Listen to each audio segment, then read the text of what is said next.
Hello, কেমন আছো সবাই? আশা করি সবাই খুব ভালো আছো। আমিও খুব ভালো আছি। আজকে আর বাড়ির কোনো কাজকর্ম নয়, রান্নাবান্না নয়, একদম দুপুরের খাওয়া দাওয়া সেরে বেরিয়ে পড়েছি একটুখানি হ্রদ দেখতে। দিনটা ছিল রবিবার আর সেদিনকে ছিল হ্রদ। ভিডিওটা আমার দিতে একটু লেটই হয়ে যাচ্ছে, তো আজকে হলো রবিবার বলেই দিলাম আগে। তো যাচ্ছি হলো গিয়ে হ্রদ দেখতে। গেল সপ্তাহে একটুখানি ঘুরতে যাওয়ার কথা ছিল রবিবার দিনকে, একদম পুরো সব ঠিকঠাক হয়ে গেছিলো যে আমরা একটুখানি ঘুরতে বেরোবো, কারণ মেয়েটা তো সারা সপ্তাহ স্কুল করে আসার পরে তারপরে ওকে যদি বলা হয় যে রবিবার দিন একটুখানি ঘুরতে বেরোবো, বাচ্চাদের মনেও খুব অনেকটাই আনন্দ লাগে। তো ওকে ওরকম বলেছিলাম যে মামা একটু তাড়াতাড়ি করে খেয়ে নে, আমরা আজকে একটুখানি বেরোবো বলে সব ঠিকঠাক হয়ে গেছে। তাড়াতাড়ি খাওয়া দাওয়া করে জামা কাপড় আলমারি থেকে বের করে একদম রেডি হতে যাব, সেই মুহূর্তে স্বপনের কাজের ফোন এসেছে যে আর্জেন্ট কাজ করতে হবে, আসতেই হবে। তাই জন্য সেই সপ্তাহটা আর বেরোতে পারলাম না। খুব মনটা খারাপ হয়ে গেছিলো জানো তো। তাই জন্যে ভালোই হয়েছে এই সপ্তাহে দেখে দেখে রবিবার দিনকেই রথটা পড়েছে। আর কি বলবো, আকাশের অবস্থা যখনই কিনা একদম রেডি হতে শুরু করেছি আমি আর মাম্মাম, এই সপ্তাহেও কিন্তু স্বপনের কাজ ছিল। আমরা যখন দুপুরের খাওয়া দাওয়া সেরে নিয়ে রেডি হতে যাব, তখনই স্বপনের ফোন এসছে যে কাজে আসতে হবে। তো ও ওই জন্যে আগে থেকেই জিজ্ঞেস করে নিয়েছিল যে বেশি আর কি বড় না ছোট। তো যে আর কি ফোন করেছে সে বলল না বেশিক্ষণের কাজ নয়, 1 ঘন্টার মধ্যে হয়ে যাবে। তাই জন্য ও আর দেরি করেনি, একদম পুরো সবাই মিলে খাওয়া দাওয়া করে নিয়েছি। খাওয়া দাওয়া করে নিয়ে তারপরে ও চলে গেছিলো কাজে, আর আমাদেরকে বলে গেছিলো যে 4টে বাজলে তোমরা রেডি হয়ে থেকো। তো আমরাও সেই ওর কথা মতো 4টে বেজে গেছিলো, তো আমরা রেডি হয়েছি, হতে যাব আর কি। জামা কাপড় আলমারি থেকে নামিয়েছি, রেডি হতে যাব, সেই মুহূর্তে না নেমেছে বিশাল জোরে বৃষ্টি আর থামারই নাম নেই। আকাশটা দেখতে পাচ্ছ, পুরো মেঘ, আকাশে কিন্তু পুরো মেঘ। সেই মেঘ মাথায় নিয়েই কিন্তু একদম মনের জোর নিয়ে সাহস নিয়ে বেরিয়ে পড়েছি আজকে হ্রদ দেখতে। ভাবলাম যে যা হয় হবে, রাস্তায় দেখা যাবে, রাস্তায় তো আগে বেরিয়ে পড়ি, তারপরে কিছু একটা ব্যবস্থা ঠিক হয়েই যাবে। ওই জন্যে স্বপনকে আবার আমরা রেডি হওয়ার পরে ফোন করেছি যে তুমি কোথায় আছো, তাড়াতাড়ি চলে এসো, না হলে বৃষ্টি নেমে গেলে কিন্তু এই সপ্তাহতেও যাওয়া একদম পুরো ক্যান্সেল হয়ে যাবে। এসে এক জায়গায় দাঁড়ালাম সিগন্যালের ওপর, আর আজকে রবিবার তো সেরকম শুধু সিগন্যাল ছাড়া আর সেরকম রাস্তায় সেরকম একটা কোনো জ্যাম নেই। তো তাই জন্যে সিগন্যালের সামনে এসে দাঁড়ালাম। আর এসেছি হলো গিয়ে একদম ফ্লাইওভারের ওপর দিয়ে। এখান থেকে আমরা ইউটার্ন নেব, ইউটার্ন নিয়ে ওই দিক থেকে সোজা চলে যাব। আর এসেছি আমরা ফ্লাইওভারের ওপর দিয়েই এসেছি। তো স্বপন বলল যে ফ্লাইওভারের ওপর দিয়েই যাই, আকাশের অবস্থা তো ভালো নেই, তো তাড়াতাড়ি করে চলেও যাওয়া যাবে। আর নিচ দিয়ে গেলে কখন বৃষ্টি নেমে পড়বে, যদি বা জ্যাম হয়, একটা খুব বাজে ব্যাপার হয়ে যাবে। তাই জন্যে চলে এসেছিলাম ফ্লাইওভারের ওপর দিয়ে। আর এমনিতেও এসে দেখছি যে রাস্তা মোটামুটি ফাঁকাই আছে, সেরকম একটা ভিড় নেই।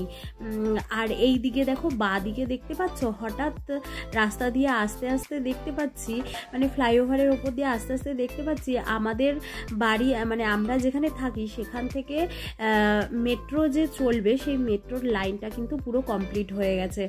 এমনি মোটামুটি সব জায়গাতেই কমপ্লিট হয়ে গেছে অলরেডি, কিন্তু আমাদের বাড়ি যেখানটায়, সেখান থেকে যে মেট্রোটা ছাড়বে সেটা এতদিন ধরে কাজ হচ্ছিল, কিন্তু আজকে দেখে ভীষণ ভালো লাগলো যে মেট্রোর কাজ পুরো কমপ্লিট হয়ে গেছে। আর ওই জন্য স্বপন আমাকে, সচরাচর তো আমার বেরোনো হয় না, আর যদিও বা বেরোই আশেপাশে একটুখানি ঘুরতে যাওয়া হয়, তারপরে একটুখানি হয়তো বাজারঘাট যাওয়া হয়, মামামকে নিয়ে একটুখানি পার্কে যাওয়া হয়, এই সব রাস্তায় তো আসা যায় না, ওই জন্যে দেখাচ্ছে। চলো চলে এসেছি তাহলে আমরা একদম রথের সামনে। আর ওই যে দূরে দেখতে পাচ্ছ মন্দিরটা দেখা যাচ্ছে, ওটা হলো জগন্নাথ দেবের মন্দির। আর এই ব্যাঙ্গালোরে এই একটাই এরকম জগন্নাথ দেবের মন্দির আছে, আর এখানেই কিন্তু রথটা হয়। এসেছিলাম একটু বেলায়, কিন্তু বাড়ি যেতে যেতে রাত্রির 9টা বেজে গেছে। আর এই হলো মন্দিরটা জগন্নাথ দেবের। তবে কি জানো তো, তো আজকের দিনে না একদম মেন যে গেট আছে জগন্নাথ দেবের, সেই গেটটাকে বন্ধ করে রেখেছিল, কেন কি জানি। আর এই যে হলো রথ, আমাদের কলকাতার মতো কিন্তু একতলা দুতলা রথ নয়, এরকম একটা মন্দিরের মতনই রথটা, তবে এটা কিন্তু টানে। আর এবছর আমরা এসে টানা দেখতে পারিনি, তবে ভীষণ ভিড় হয়েছিল, কোনো রকম ঠেলে ঠেলে একদম ঠাকুর দর্শন করে তারপরে বেরিয়ে এসেছি। আর সামনেই আছে দেখো একটা এই বড় বজরংবলীর মূর্তি একটা সামনে আছে। আর এই দিকে একটু সন্ধে হয়ে গেছে দেখে মন্দিরটায় কত সুন্দর টুনি লাইট দিয়ে সাজিয়েছে, কত ভালো লাগছে। আর এই বছর না বৃষ্টি এমন হয়েছে রথ দেখতে যাওয়ার আগে আগে, সেই জন্যে মানে মেলাও সেরকম বসেনি, কিন্তু না মেলা প্রচুর বসে প্রচুর। আর ওই যে বাদিকে দেখতে পাচ্ছ কত বড় বজরংবলী। যাই হোক, জগন্নাথ দেবকে দর্শন করে একদম বেরিয়ে চলে এসেছি গাড়ির সামনে। আর এবছর না গাড়িটা অন্য জায়গায় রেখে যেতে হচ্ছিল, কারণ রাস্তা বন্ধ করে দিয়েছে। তো গাড়ির সামনে চলে এসেছি। আর লাইটগুলো দেখো রাত্রির বেলা কত সুন্দর দেখতে লাগছে, তাই না? আর এদিকে গাড়ির সামনে এসে মামামকে আবার সোয়েটার টুপি যা যা পরানোর ছিল সব কিছু পরিয়ে নিলাম, পরিয়ে নিয়ে আমি নিজেও হেলমেটটা পরে নিলাম। এবার স্বপন গাড়িটা বের করবে। দেখো দেখতে দেখতে চলে এসেছি আমাদের একদম বাজারের সামনে। এই যে সেই ফুলের মার্কেটগুলো, এরপরে শুরু হবে ফলের মার্কেট, তারপরে সবজি বাজার। তো একদম বাড়ির কাছাকাছি চলে এসেছি। তারপরে স্বপন বলল যে একটুখানি কিছু খাওয়া দাওয়া করা যাক। তো আমার একদমই ইচ্ছে ছিল না খাওয়া দাওয়া কিছু করার, স্বপন জোরজবস্তি করাতে তারপরে একটুখানি খাওয়া দাওয়া করা হলো। আর আমাদের এখানে তো আমাদের কলকাতার মতো ওরকম না যে মেলায় ঘুরতে গেলে একটুখানি ফুচকা খাবো, একটুখানি এগরোল খাবো, চাউমিন খাবো, এইসব না এখানে একদম দেখা যায় না। তো মানে মেলার মধ্যে তো এইসব বসবেই না। কিছুটা বাড়ির সামনে চলে এসে তারপরে স্বপন বলল যে না এবার একটু খেতেই হবে, খিদে পেয়ে গেছে। তাই জন্যে আবার একটু দোকানে দাঁড়িয়ে পড়েছিলাম আর নিয়েছি এই যে মশলা পুরি। মানে এই মশলা পুরিটা কেমন দেয়, ফুচকার ওপরে ঘুগনি দিয়ে তারপরে মশলাগুলো দেয়। আর এখানকার পাঁপড় দেখেছো, এই দেখো কত বড় বড় পাঁপড়। এটাকে না ঠিক পাঁপড় বলে না, কি একটা বলে। আমরা মশলা পুরি খেয়ে এসে তারপরে গরম গরম জিলাপি ভাজছিল, সেই জিলাপি খেলাম। আর স্বপন বলছে রথ দেখতে গেছি, পাঁপড় জিলাপি এসব না খেলে হয়। যাই হোক, জিলিপি খেয়ে নিয়েছি। আর বাড়ি যাওয়ার সময় না 3 জনের জন্য 3 প্লেট বিরিয়ানি নিয়ে নেবো। মানে বেরোবো দেখে তো সেরকম একটা কিছু দুপুরে রান্না বান্না করিনি, তাই জন্যে মামামকে ওর পাপা জিজ্ঞেস করলো যে কি খাবি রাত্রিবেলা, ও বললো যে আমি বিরিয়ানি খাবো। তো ওই জন্যে বাড়ির সামনে থেকেই একদম নেওয়া হয়েছে। ওই যেদিকে গেছিলাম রথ দেখতে ওখানে কিন্তু দোকান ছিল, কিন্তু আমি বললাম যে ওখান থেকে নিয়ে নেওয়ার কথা, স্বপন বললো এখান থেকে নিয়ে নিতে নিতে অনেকটা ঠান্ডা হয়ে যাবে, বাড়ির সামনে থেকেই নিয়ে নেব।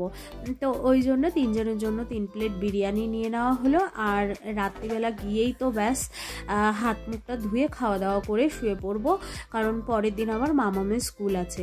আর এই যে বাড়িতে এসে পড়েছি। 3 প্যাকেট বিরিয়ানির সাথে 3 প্যাকেট রায়তা দিয়েছে। রায়তা তো মানে একদম ধারণার বাইরে। ওর থেকে আমি বাড়িতে আসার পরে রায়তার প্যাকেটগুলো দেখে স্বপনকে বলছিলাম বাড়িতে একটু দই নিয়ে এসে বাড়িতেই বানালে ভালো হতো। আর এই যে 3 প্যাকেট বিরিয়ানি 3 জনের। যাই হোক, চলো আমার ভিডিও আজকের মতো এইটুকুই। ভিডিওটা কেমন লাগলো অবশ্যই কমেন্ট করে জানিও। আর আমার চ্যানেলে যদি নতুন হয়ে থাকো অবশ্যই চ্যানেলটাকে সাবস্ক্রাইব করে দিও। দেখা হচ্ছে নতুন একটা ভিডিওর সঙ্গে। সবাই সুস্থ থেকো, ভালো থেকো, সাবধানে থেকো। টাটা।